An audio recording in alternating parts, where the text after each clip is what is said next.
Thank you everybody for coming. This is the Penn State World Campus Technology Club. Tonight our guests are, and I hope I say this right, Todd Bacastow, Greg Thomas, and Steve Handwerk from the College of Earth and Mineral Sciences at Penn State. And they will be presenting Geospatial Intelligence, what is it and where are the jobs? So with that, I will hand it over to you and I will mute myself. So can you hear me? Yes. Okay. Yeah. So you're going to get a multi-person presentation here, and so the three of us work together. I'll do a quick introduction. My name is Todd Bacastow. You did pronounce it right. I guess I am probably the senior person in the Geospatial Intelligence program at Penn State. I've been here for quite a few years, but prior to that, I did this in the Army and then taught at West Point for a few years. Just a quick introduction for Steve. Steve is a Penn State grad. Steve, out of Department of Geography, spent a little time in the Navy, and then went off to the Defense Mapping Agency. I believe it was still a Defense Mapping Agency back then. And then the NEMA, National Map and Imagery Agency, and then to NGA. So before retiring and coming to teach courses for us at Penn State, Steve had 33 years at NGA. And Greg Thomas, Greg is another one of our faculty, Geospatial Intelligence faculty. Greg's background is really, I'd like to say Greg's the only person who's really worked as an analyst. Steve's is a cartographer by trade and did system training too for NGA. But Greg was an analyst for the Pennsylvania State Police. And he now is a person responsible for the geospatial intelligence component of the Homeland Security Masters. That's through the World Campus. So you'll get a chance to meet each of these people. We go through a little bit. They each have parts of the presentation. So there'll be really 3, if not 4 parts here. I'm going to talk a little bit about what geospatial intelligence is. Steve's going to talk about a little history of NGA and some of the components of it. And then Greg's going to talk about its application in law enforcement. And then we're going to end with some questions, where are the jobs? We have a little handout, which we might want to update before we ship it off, but we can share that. So just an idea, where's everybody from that's on here? I'm from Pennsylvania. What courses are you taking, and what do you do? Are your adult employees? Most of the students we have are adults that work within the intelligence structure. I think we're mostly adults, SRA students. Most here are going to be SRA students, I would think. Okay. Can the others introduce themselves? Yep. I'm Nicholas Janis. I'm the treasurer for the tech club.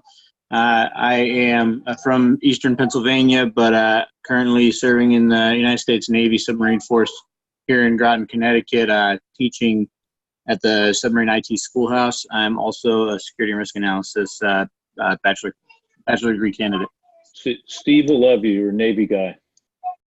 Tim?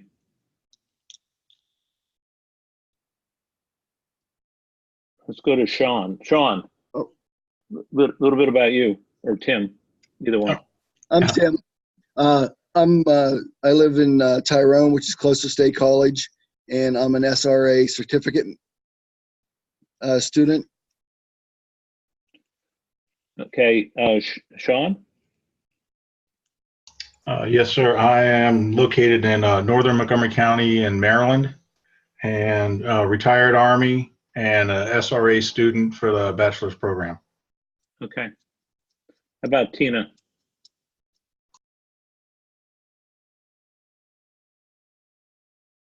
You with us, Tina? I'm actually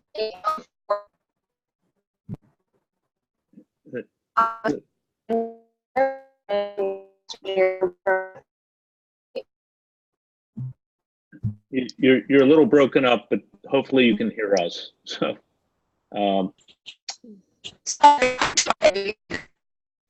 yeah. Okay. Well, let us get going here. So actually, you're seem to be a pretty good cross section of the students that we have in our program. So well, as the Navy folks would say, welcome aboard, I guess. Okay, I'm going to share my screen here and then start the presentation. And the rules of engagement are, if you want to stop at any time, stop and ask questions. So, I mean, I like, and I'm sure my other colleagues here, we like interaction. Can everybody see the screen? I have a rule that silence means agreement, so you can. Yes, okay. I can. Okay, thanks. So let me talk just briefly about the power of geospatial intelligence, or it's known as GEOINT, and the abbreviation. This is an example of in Africa, in Sudan and southern Sudan, the imagery on the left-hand side, looking at the change after there was were actually done from cell phone traffic and video that came off the cell phone track of Sudanese soldiers, militia, and police targeting civilians and razed and looted their villages. So a couple points there. It's that imagery, it's that understanding location and place and the change in landscape that helped to define this, and then the international community came into action. The other thing I might point out here is although you have imagery from Digital Globe and their constellation of satellites, in fact, also you had the video images from cell phones, which is a ever-growing source of information.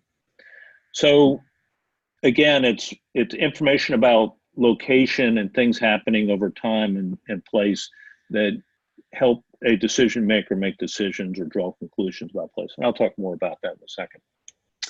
So there is, in the United States, and there's a couple other countries that have official definitions of geospatial intelligence.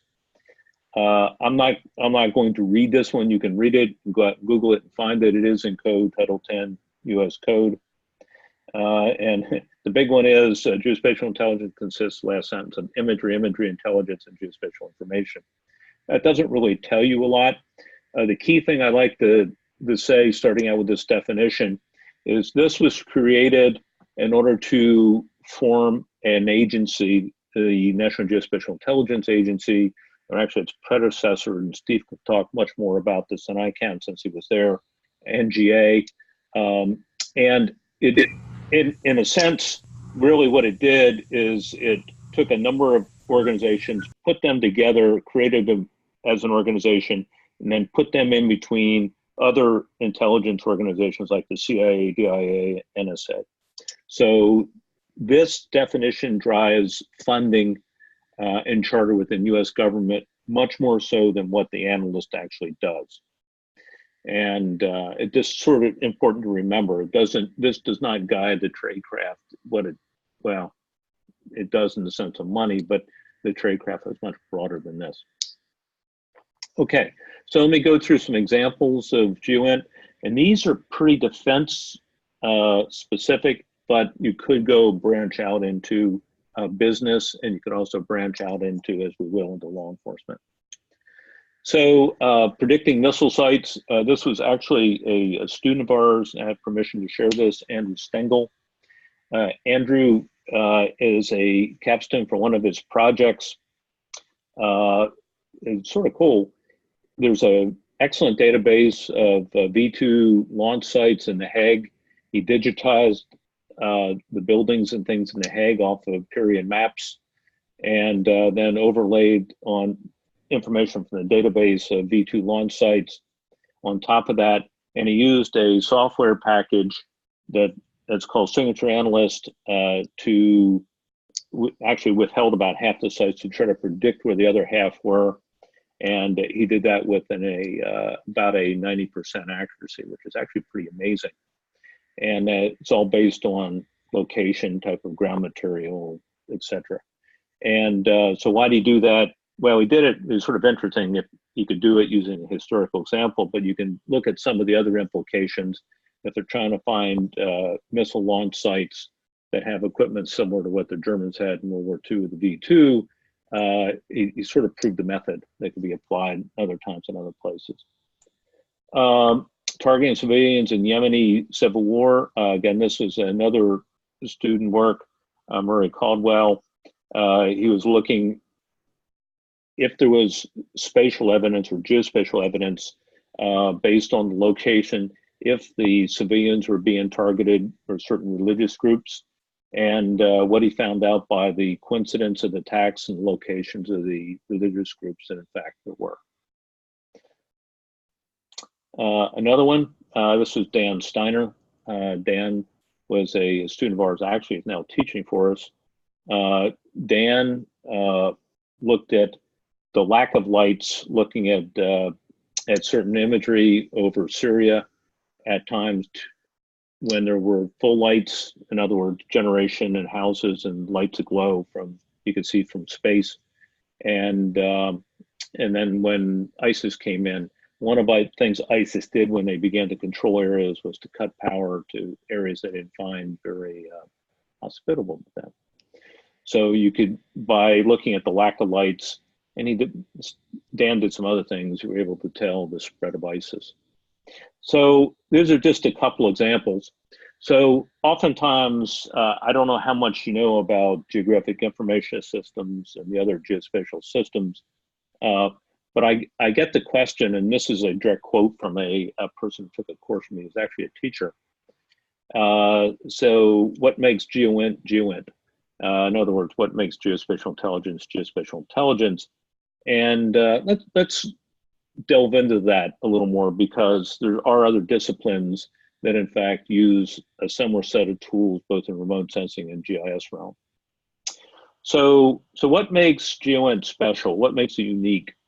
And so GEOINT is an interrelation of science, technologies, and a tradecraft to provide information, solve problems. It's sort of this triangle. And I like to say that in a sense, the tradecraft is really what glues them together. So let me go through and talk just really briefly about these things. So just a question for the group. Has anybody had any experience with geographic information systems, or maybe in some of your past military experience, you've done some of this stuff? Is there anybody out there? Some on submarines. Okay. Okay. So geographic science, or GI science, if it's oftentimes called, its fundamental issues relate to geospatial technology. So we're really looking at geography and some of the theories behind geography, cartography, how you represent things on maps, the concepts of geodesy, the shape of the earth and how we measure the earth and how we locate things on it. There's also a cognitive component, which is oftentimes underestimated, but it's important. It's how people perceive space, because quite honestly, perception of space is probably as important, if not more important, than reality. You see it all the time. I mean, I do it. I live in State College, and there's certain routes that I like to use going from one place to another. They drive my wife crazy. She'll say, "Why do you take that? It's longer." It's because I just happen to like it. And that's often true, how people perceive things. The component of cognitive space is really important. But these are actually common to other disciplines, the geography, cartography, whether you're doing geospatial analysis for marketing and other things, they're quite common. Doesn't really make geospatial intelligence unique in itself. Geographic technologies, you probably have one in your pocket, your cell phone today, the smartphone with the GPS. GPS today is a fundamental geospatial technology, remote sensing, all that suite, and geographic information systems. Google Earth, all these things are really geographic technologies. Again, they're very common to other disciplines that are used. Transportation routing, just exceedingly common today. I might add this as an interesting component. These technologies, to a great extent and inherently, are surveillance technologies. It's something to think about. Tradecraft. So what is tradecraft? If you mention this in a university setting, oftentimes people think about pottery making. It's a trade. But in the intelligence world, tradecraft is often tied to methods, techniques, and skills that form that, well, you could say art, but it's probably an art and science to produce intelligence. So methods, they're the steps of the problem, include an issue, a definition of a issue, maybe forming hypothesis, analytic methodologies, etc., and how you present those arguments to a decision maker. The technique is really evolving, or how you evaluate information sources and merge those sources together. Key thing there is oftentimes dealing with incomplete and misleading information. It could be misleading by accident. It can be misleading intentionally. It can be denied too. So those are some of the techniques you deal with in the tradecraft. And then there's skills in there, expertise such as understanding the political components underneath and understand the relevant culture, and then some of the technology. So again, tradecraft is sort of the glue that ties together the science and the technology. It's an important component. This is unique to geospatial intelligence. It's how you look at a problem in a geospatial context in geography. You see those patterns, you see how they change over time. That is unique, and that does, I will probably suggest there are people who are born with this that have a little more insight, but people can learn it, and that learning makes you perceptive to certain things when you look at landscape and see, look at the imagery, the data you see. So what does GEOINT provide that is unique? Information about human actions, intent, and capabilities. Information about events that occur in time and space. That can be location in relationship to the Earth. Geo means Earth. And provides an advantage over a competitor or adversary that might withhold or otherwise offer deceptive information. So those three things are really what make geospatial intelligence or GEOINT unique. Okay, Steve, I'm going to turn over to Steve, and Steve's going to take you on a walk through the formation of NGA, which is the primary actor,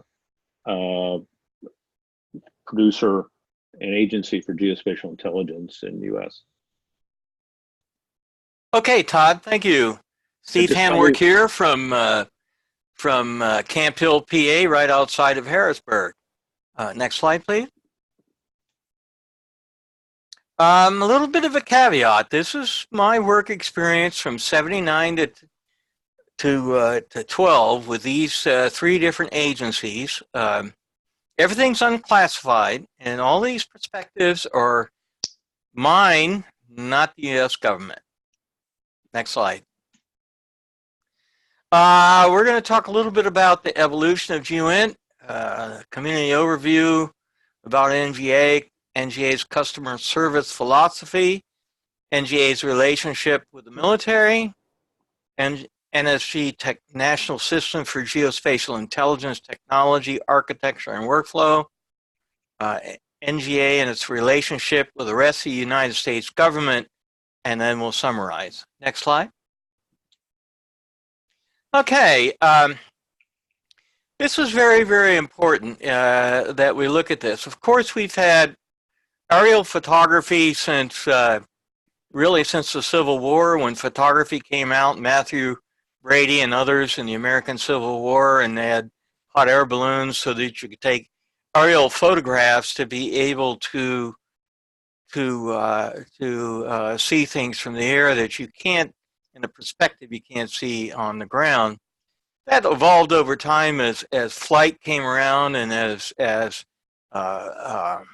cameras evolved and that type of thing. But the real kicker is in 1957 is when Soviet Union set up Sputnik, and soon after that satellites from both the Soviet Union and the United States had high resolution imagery that they could be able to shoot from the sky. Very important for areas that are non-accessible, like North Korea. We can't see what goes on in North Korea because we can't be on the ground there, but there are other ways to be able to see that. That persisted up until the early 1990s, with the fall of the Soviet Union. The new Russian Federation found itself with being very cash-strapped, and found that their high-resolution classified imagery, they can be a moneymaker. And so they started selling it, and things went very different to the right after the early 90s. Next slide, please.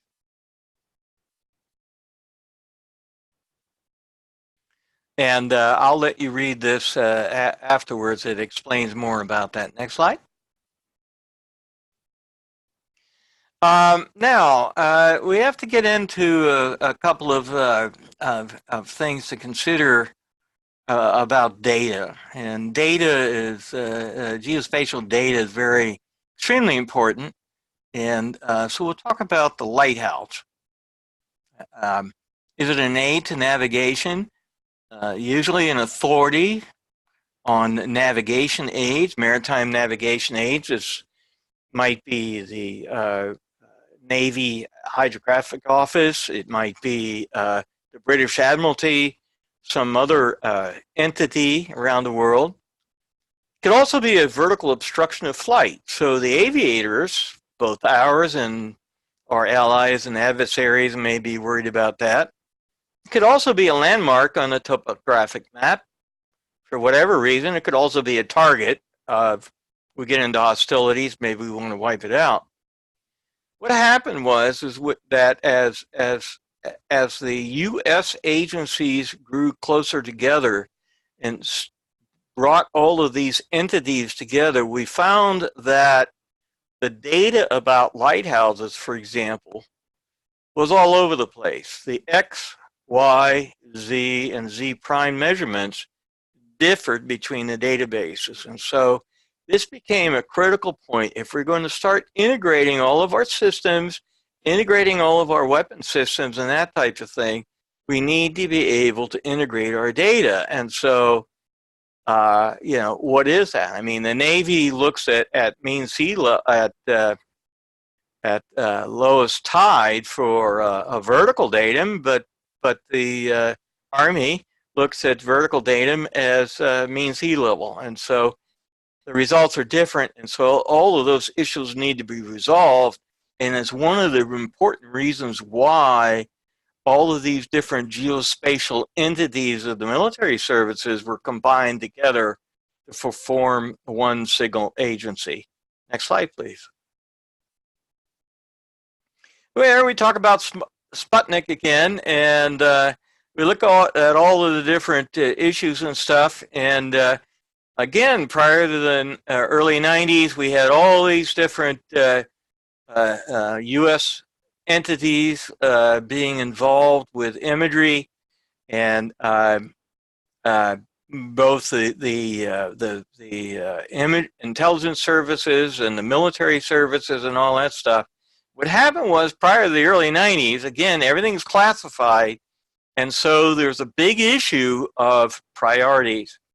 The United States did have classified capabilities that we refer to as National Technical Means, or NTM, November Tango Mike, to be able to prioritize. And this committee called Counteracts, Committee on Imagery, Resources, and Exploitation, was a decision-making body of prioritizing how those limited classified assets would be spread about. All the requirements came from all of these different entities. Next slide. Again, another slide I won't talk about, but this is the evolution of going from individual entities like Army Map Service, Naval Oceanographic Office, to DMA, where all of the mapping of the three services. Mapping and charting was combined to NEMA, which was the forerunner of NGA, and really, basically, NGA was formed from NEMA. It was a name change and a philosophy change. Next slide. Now here's a good example, another example I want to give you of that. I'm sure that many of you, especially those affiliated with the SRA program, are familiar with the activities in the South China Sea. This is an example of Fury Cross Reef in 2014. And as you can see here, it's a reef that's above water during low tide. It's below water during high tide. So it's not classified as land. There is, however, in the lower left-hand corner is kind of a square object, and that's a platform sitting on stilts that looks similar to an oil drilling platform in the ocean. That's a Chinese observatory there in 2014. Now, it's important to remember that prior to the early 90s, nobody would see an image like this unless you had a high-level security clearance and you were either a U.S. or Soviet Union intelligence asset. And that's the important thing to remember. The world changed when all this high-resolution imagery became available. Next slide, please. Now we can begin to see what happens up on 6 February of 2015. We can see how the island is beginning to take shape. And even just in 6 weeks, from February to March, you can see how the island's closing in, the lagoon's closing in.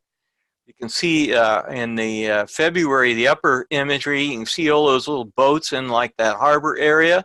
Those are actually dredges, and they're dredging sand off the bottom that does two things. They send things over to the lagoon to the left, and there you can see a little arch, which is actually an alluvial fan that helps provide clues to what's going on. And so they're actually dredging sand, going through the pipeline, and going in there to fill in the lagoon. And as you can see, 6 weeks later, the harbor at the bottom, the harbor is darker, and you can see that the lagoon is smaller and less dark to be able to see what's going on here. All of these things that you can see from high-res imagery that's unclassified. Next slide. And finally, about 18 months later, you can see the finished product. You have a 3,000-meter airstrip that can land most of the Chinese bombers. You have a port that is protected from the sea and that type of thing, where ships can come in and replenish and deliver all sorts of stuff, and lots of support and living quarters throughout this reef. Reclaimed reef that is roughly all told about 2 nautical miles long from the southwest to the northeast. Next. In one of our earlier classes a few years ago in Comparative Geospatial Intelligence, we looked at all of the different outfits, both government, business, professional, and academia, and how they interrelated to each other. Again, I will let you study those at your leisure, and certainly fire off emails to myself or any one of us if you would like to discuss more about it. Next slide. Okay, NGA, they are the primary government agency for GEOINT. It was created in '96 to bring everybody together. The thought was to eliminate interagency squabbling over requirements of high-res imagery. It helped, but commercial high-res helped more. And cost savings by sharing hardware and software. The thought was cartographers and imagery analysts to use the same software applications was woefully wrong, and it is to this day. The civilian geospatial intelligence analyst is a primary occupation with a number of different work roles. It's actually at this point beyond 12, but you can see that, and I won't list it. The current director, the director of the agency, swings between military, flag officers and senior executive civilians. Currently, the director is Vice Admiral Robert Sharp from the Navy. Next slide. Locations. The headquarters of NGA is in Springfield, Virginia. And their secondary location is in St. Louis, Missouri, right along the Mississippi River, across the street from the Budweiser Brewery. And so we have the headquarters, and then we have the COOP site where the mission can carry on if for some reason headquarters would be disabled. Other smaller centers include Denver at Buckley Air Force Base, out east of Denver near the airport, and at Wright Pat Air Force Base in Dayton, Ohio. And they have dozens of other locations around the world. The civilians are accepted service instead of civil service, and they have a pay banding system, and there are the different levels of the pay banding. The bands are from 2 to 5 or dual track, so you can be an analyst to a senior analyst to a world-class expert, or you can go up the management chain, and you can have the ability to move back and forth between analyst capability and managerial capability. The senior executive service or DISEL above Band 5. And they have implemented a certification program to professionalize workforce as was required out of the 9/11 findings and 9/11 Commission report that the intelligence community was not professionalized. And so this is a major action to professionalize workforce. Next. Standard products include image analysis products. You'll see an image and have cartoon notes that say this is this and this is that. You saw that in one of Todd's earlier slides of Sudan. I think those are in annotated analysis product. Topo maps, nautical and aeronautical charts, safety and navigation pubs. And then the movement from hard copy to soft copy products. This is a very controversial issue. Usually the government and NGA pushes to be able to do everything digital. But unfortunately that assumes control of the electromagnetic spectrum. Indeed, an article in the last year in the Naval Institute Proceedings, the article predicts that the next war will be analog. So digital products are a problem there.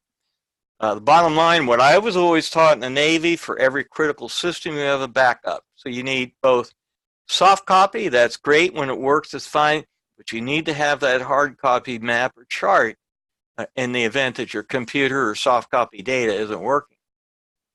Many special products are produced, thematic maps, annotated imagery, special events. They do work for things like security issues for the Super Bowl and things like that.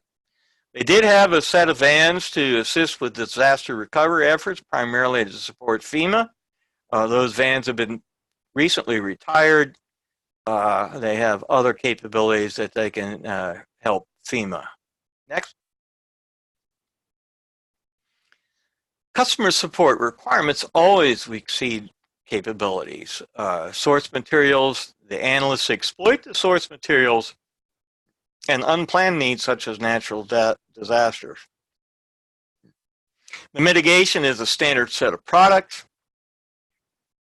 And to support NGA support teams called NSTs, and that puts analysts in major consumer footprints.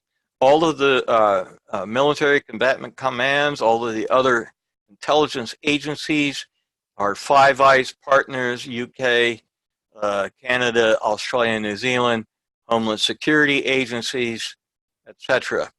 They want to make all data available via the cloud, but that too is controversial.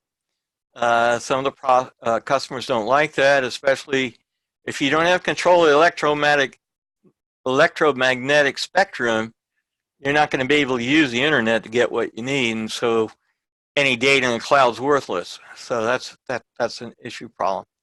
It's also a cultural problem. This is going away. Younger customers are usually more comfortable with the data than older guys like me. Increased use of AI and other technologies.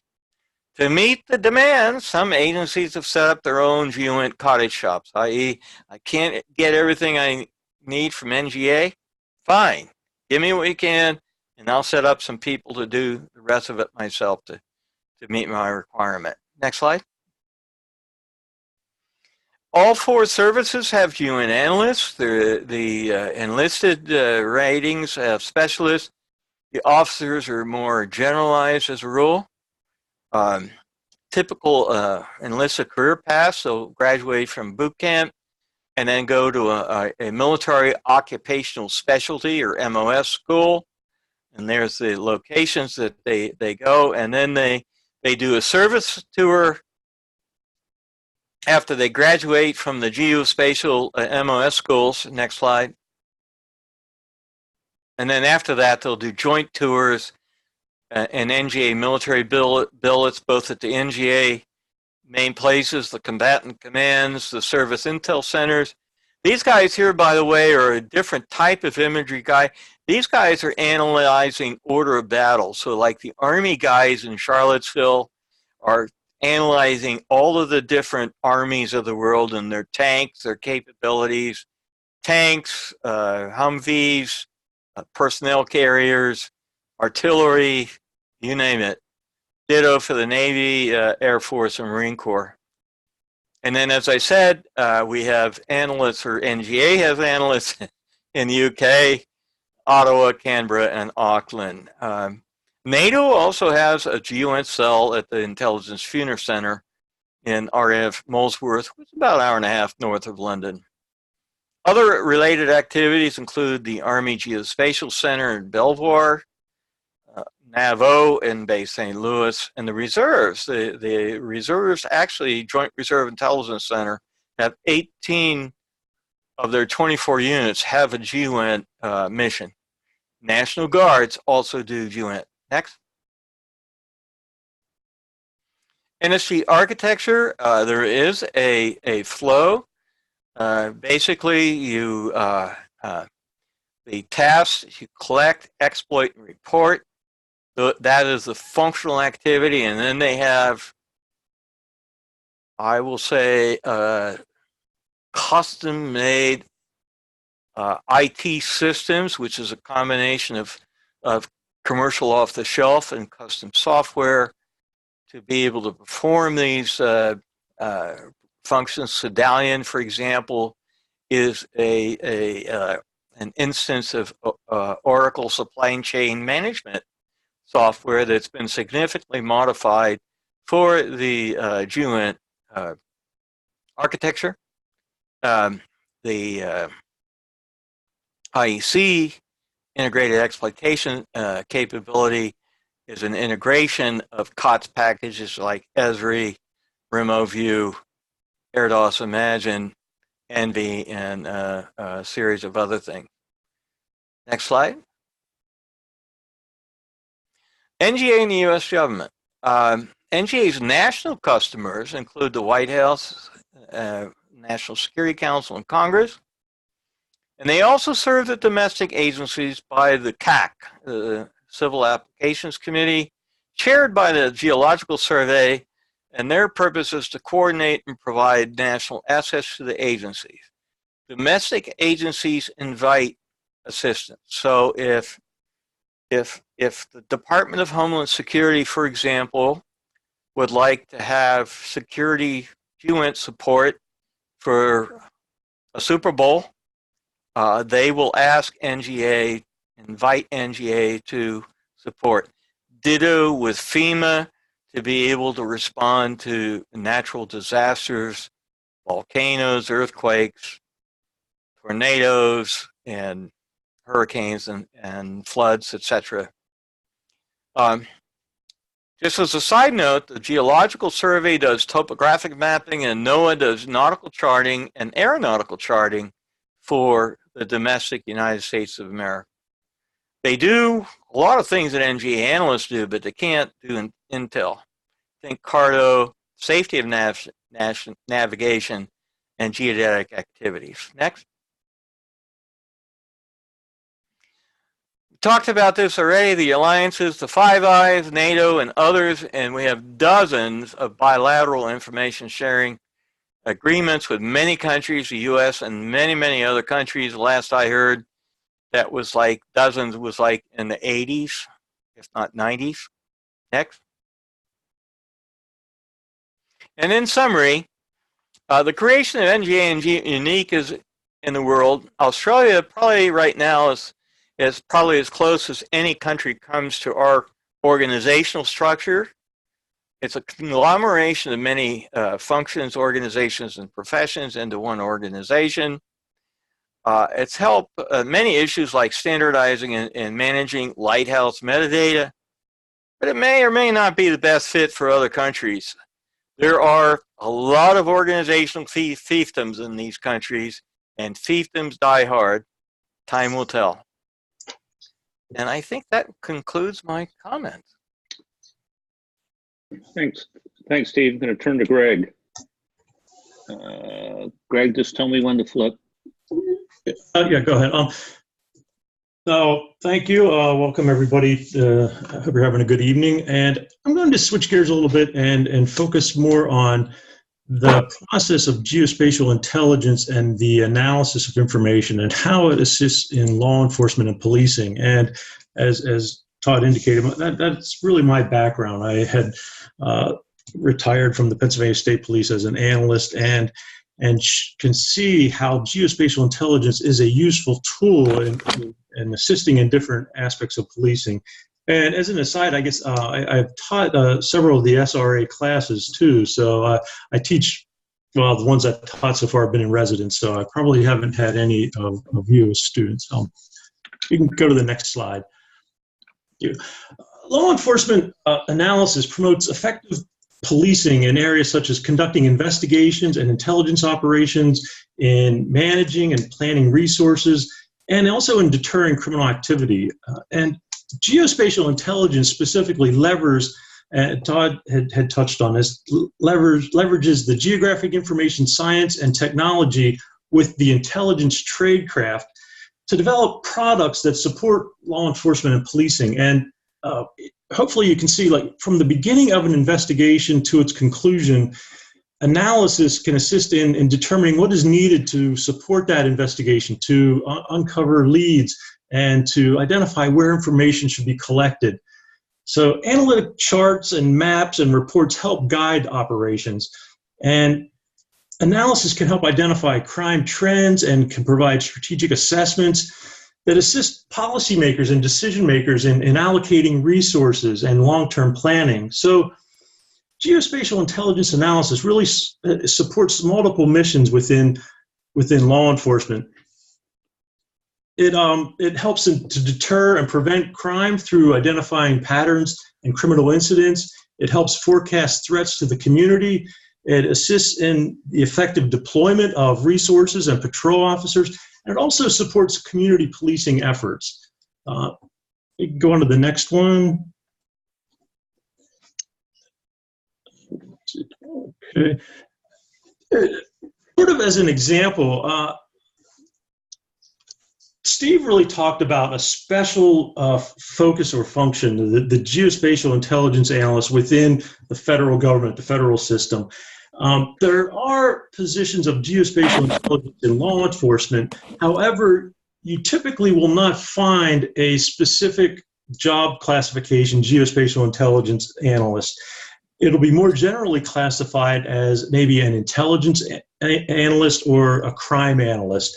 And I just put this link up here. If you go to, everyone I looked at this, go to ONET online, and it is a Department of Labor's database, and they have classified different jobs, and you can go there and look at the tasks, the duties, the requirements for these different positions. And as you look through intelligence analyst as one of these positions, you'll see that geospatial intelligence skills, the GIS, the analytic skills, are invaluable to analysts in these positions.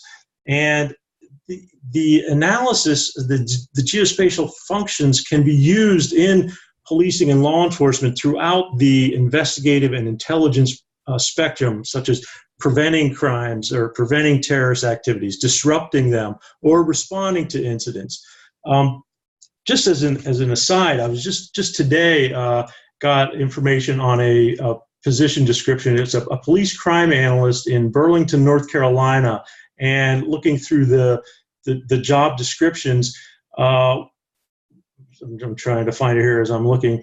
One of the expected tasks or functions is mapping geographic information such as telephone toll records, and also one of the qualifications is basic knowledge of geographic information systems, the functionality, and the analytic capabilities. So again, looking at this as an intelligence analysis, as a tool or technique used by analysts in that area. You can go to the next slide. I'm going to talk about some specific. Todd mentioned how the tradecraft really brings the elements of science and technology together, and these would be some methods or tools or techniques or maybe some specific tradecraft within law enforcement analysis. Spatial analysis, for example, explores relationships within and between data in space, and it provides the ability to define characteristics of the data as they relate to other information. And if you think about this in the criminal justice field, spatial analysis creates a snapshot of crime incidents and related factors within a geographic area, and it helps in looking at patterns, and that's one aspect of geospatial, the spatial analysis. And you can find patterns, and you can see here in different locations, distances, directions, hotspots. Just have a link here, or not a link, but a reference to where you can find more information about spatial pattern analysis. You can go on to the next one. Crime mapping is the process of using geographic information systems to conduct spatial analysis of crime problems. So it's going a little bit further. You have spatial analysis as the overall theory or method, and now we're getting into some specific tools or techniques using crime mapping. And it facilitates visual and statistical analysis of crime. It allows to show linkages among common variables, and it helps to communicate the results of analysis. You've heard picture's worth 1,000 words. Well, a map can really help portray the results of analysis. And some types of data that you might look at, especially relating to policing and law enforcement, would be criminal incidents, arrests, calls for service, for police service. You could look at traffic crashes and other incidents on the highways. So these are just some data sources that have this geo-referenced information within it. Next slide. Geographic distribution analysis is another technique, and it examines the occurrence of events over a geographic area to determine what can be concluded about that activity.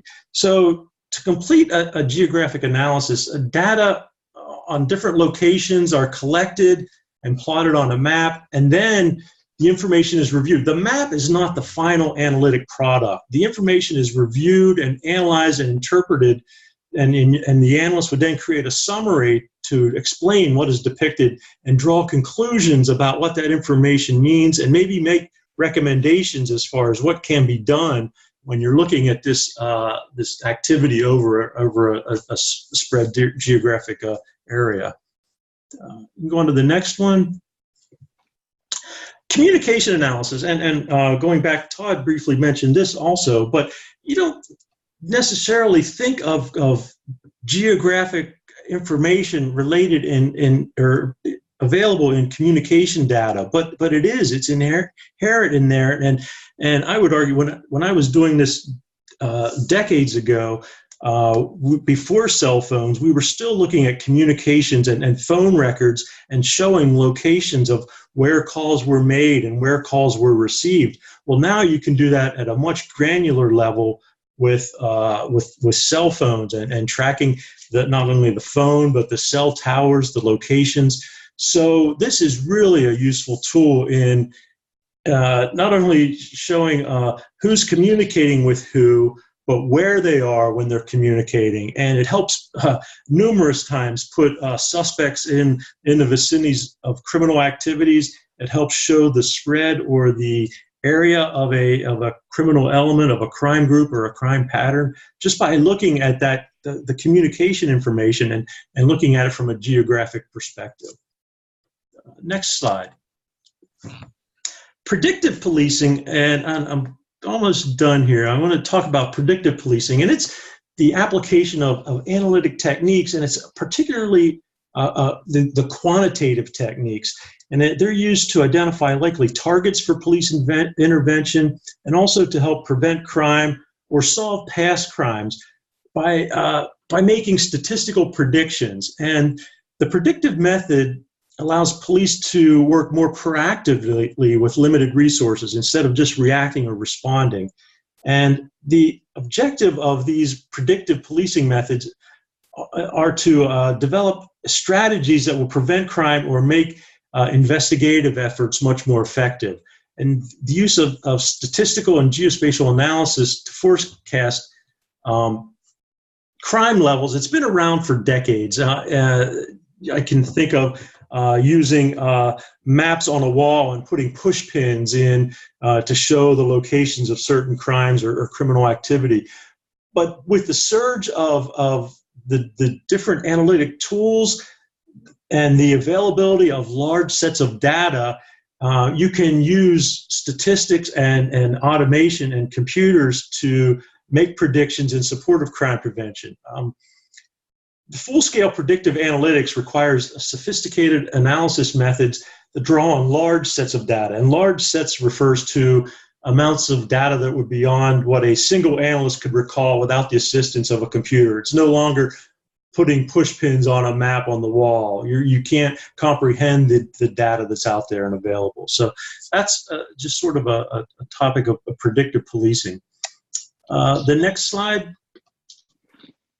This intelligence-led policing is an overarching concept, and the reference here with Jerry Radcliffe describes it as an objective decision-making framework that prioritizes crime hotspots, repeat victims, prolific offenders, and criminal groups. And you can see how elements of geospatial intelligence can assist in this model of policing by looking at hotspots. Those are geographic references, repeat victims, where the victims are, targeting offenders and criminal groups. You can target them geographically. So there are a lot of aspects of geospatial intelligence that apply in this community or this intelligence-led policing concept. Next slide. I believe that's it. That was a really quick overview, but hopefully you've seen how the use of geospatial data and geospatial intelligence and analysis can really assist in various aspects of law enforcement and policing. I think we'll open it up now. I also talking about where are the jobs. Don't necessarily just look at the big federal agencies and the intelligence community. There are numerous jobs available that have components of this inherent in them. Thanks, Greg. So Steve actually has been sort of our guiding light in order to people looking for jobs in the area. Besides serving 33 years in NGA, Steve knows about everybody in the community, particularly within the intelligence community and then the vendors that serve the geospatial intelligence community. I should be a little more specific about that. So Steve did put together a document, and really I'll let Steve talk about it, but the major areas are commercial companies, the U.S. intelligence community, military, and domestic agencies. So I'm going to stop sharing this document, and I am going to share another document if I can find it. Hopefully I got the right one here. That's it.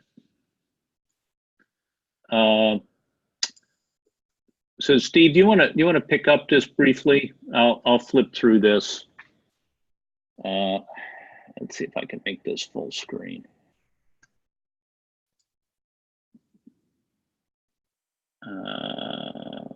Fit width, how's that? Close this off.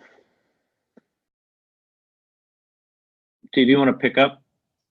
Yeah, sure. I'll be glad to, Todd. Very quickly, while this is defense oriented, I will say that it also applies to a great extent the law enforcement community, because many, like for example, many of the commercial companies that I list here do a lot of work with law enforcement and with Homeland Security and that type of thing. So, because a lot of the actions are very similar. I've had more than one student over the years tell me, a student that had been in Afghanistan as a soldier, that trying to figure out where the next IED attack is going to be is not much different from where or not a gang or a robber is going to rob their next bank.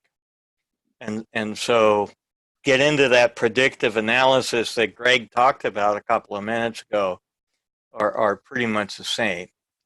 As a rule, if you're going to go with a contractor, you're going to be more IT oriented. You're going to be responding to requests for proposals and where you get to build a system, a computer system that does something to support the geospatial intelligence effort. And so it could be integrating commercial off-the-shelf software, writing custom extensions to the software, and that type of thing. And then the whole issue of system engineering and system integration that needs to be done. And that's what these commercial companies do. Some of the companies also do analysis. And so what you have to do is really go through all of these company URLs to see what they're having. NGA likes to keep, especially imagery intelligence analysis, they like to keep that as a government, a U.S. government employee to perform those functions. The good news is that they'll take most any academic major to pursue that career. So that's going to be your main trade-off. It's going to be more IT oriented in the contractor sector. It's going to be more analysis oriented in the government sector. This is a partial list. It's a year old now, but those URLs should be good.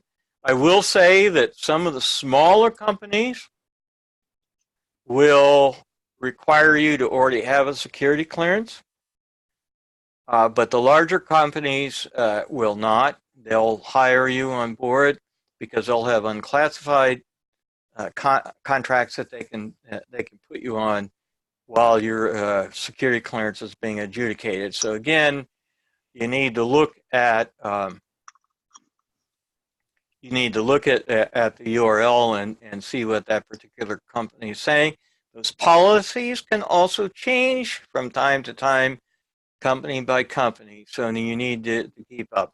The final thing I will say is, if you are interested in pursuing a career at NGA, you must go to their employment portal and you must register. If you don't register and do all the things on that portal that you're asked to do, you will not be considered, period. So that's the very first step. If you're looking for a job with NGA or any of the other U.S. government intelligence agencies, you need to start with that. I think that's about all that I really want to say about this document. And you know, if any of you would like to talk with me about this, I'd be glad to discuss it with you via email. Let me give you my email address. Is Sierra Papa Hotel SPH 15 at psu.edu. Be glad to chat with anybody about careers in the field. Thanks. I'd like to open it to any questions. I have a So- question. Oh, Sorry. go, Ray, go. Okay, I'll go. First, I wanted to say thank you for speaking because I was very excited about this. Greg's section resonated with me the most. I'm really into open source intelligence. The closest I've gotten to GEOINT is playing online GEOINT games. But I really like Bellingcat, how they use it for investigative purposes. And I'm wondering, as an SRA student who wants to work in an OSINT area of cyber threat intelligence, would a master's program like this be beneficial to me, do you think? A master's in what you're pursuing now, or along the lines of the geospatial? From GIS, it's a certificate. Well, I would definitely say yes. I guess there's a couple things. We do have a master's in Homeland Security with a Geospatial Intelligence option, which is very popular, and it has a lot of applications, a lot of breadth in the field. But we do have certificates in Geospatial Intelligence, graduate level certificates.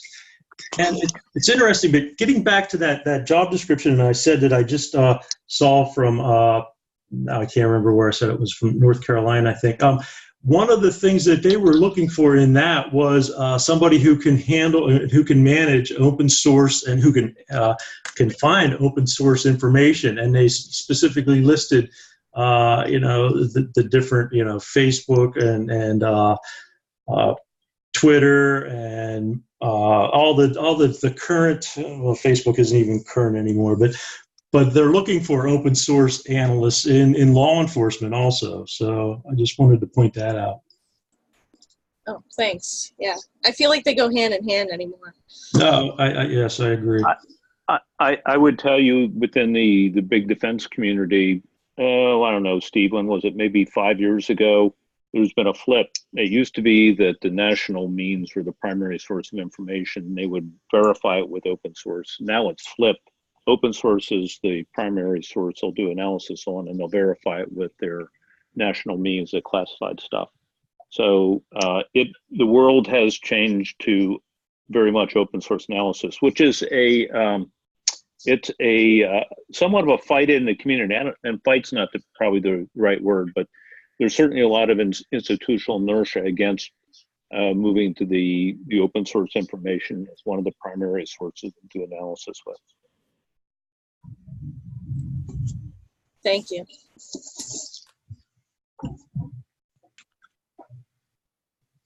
Your list of corporations looking for help in this area that might have careers available included Deloitte. I'm just curious what role geospatial intelligence has in accounting. Deloitte does much more than accounting. Deloitte is a very large corporation that does system development and integration. Steve, you want to add to that? Yeah, I agree, Todd. Deloitte's in the many different nooks and crannies. I personally, in my years with NGA, did not work with Deloitte per se, but I know that they have a lot of stuff done, and certainly they're big time into systems development, system engineering, and system integration. Okay, yeah, I wasn't aware of their systems development arm.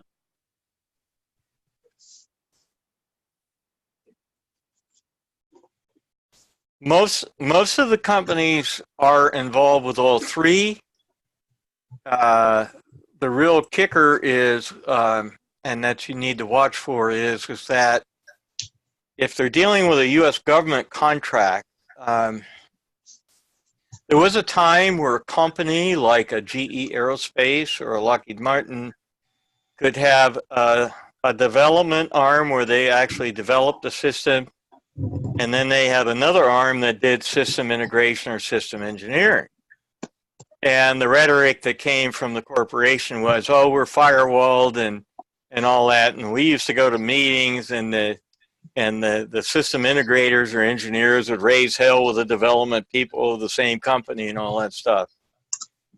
About 15 years ago, the government got wise to all that and said, nah, we don't believe you, because in the final analysis, you're going to be true to your own outfit. And so they demanded and told companies that they need to decide, are you going to be a developer, or are you going to be an integrator? Integrator and engineering, you can probably be the same company, but you cannot be a developer and an engineer and integrator. So not only when you're looking at websites for jobs, you need to look and see, you need to go and look at the website for the corporation to see what it is that their main claim to fame is. I mean, GE Aerospace and Valley Forge, which is now Lockheed, I mean, they used to do both, all three, and they just got split up. Leidos got split off from SAIC because SAIC, who was primarily an integrator and engineer, wanted to do development, and they just said, no, you can't do both. So, and they would actually disqualify if they tried to cross wires there. So you just need to read the fine print with the mission and function of the particular corporation. Thank you. Okay. Hi, Stephen and Greg. First of all, thank you for the great presentation. I have a quick question though. You share about the job earlier, but I'm not quite sure if, do you have any list in case that's, most of us wanted to pursue a job in intelligence. Is there any suggestion or recommendation where we can go for, how do you call this, internship? How to find additional information about the jobs? Is that what you're asking? Not just a job. Sorry. I'm talking about the internship. Internships. Right. NGA has a call for internships on an annual basis. Okay. And we didn't say this, we should say it.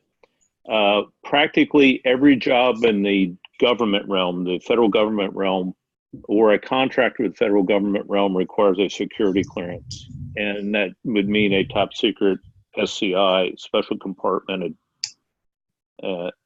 information clearance. And to do that, does have some requirements. One is a clean record, for example, no drug use, be a U.S. citizen, and that is an absolute requirement. On the internship, if you can get an internship with NGA in particular, and they've just increased those, I think, to over 50 a year. Am I right in saying that, Steve? I think I remember they increased the number. I think it was over 100. Yeah, you're right. It could be over 100. They've increased those significantly. If you can get one of those internships, it does include being cleared, which is a very expensive and long process, which will practically guarantee a job after the internship, as long as you do well. Let's phrase that. And when you check the those URLs for those companies, many of those companies have internships as well. Internships are big with corporations, so it may not be right evident there, but search on their website for internship possibilities, and you may be able to find some there. I'll let Greg comment on this, though.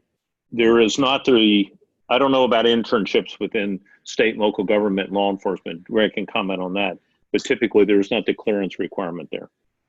Right, but there would be opportunities, and it would be more on you'd have to go to the individual organizations or agencies and inquire. The local police department might actually have an internship opportunity, or if you want to do geospatial mapping for the department, volunteer your time, they might say, sure, help us out, you know, something like that if it's a small police department.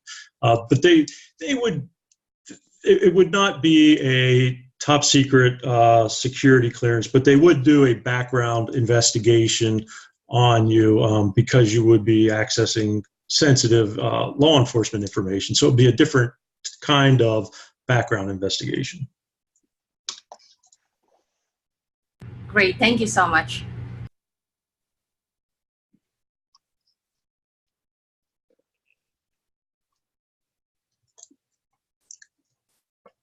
Silence.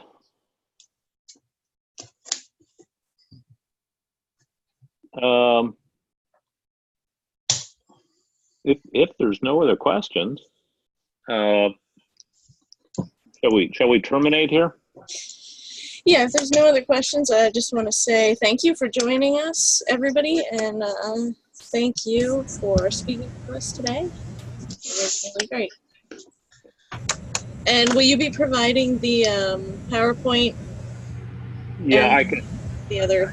I can ship the PowerPoint. And Steve, do you want to clean up that document? Maybe update it, or just go with it as it is?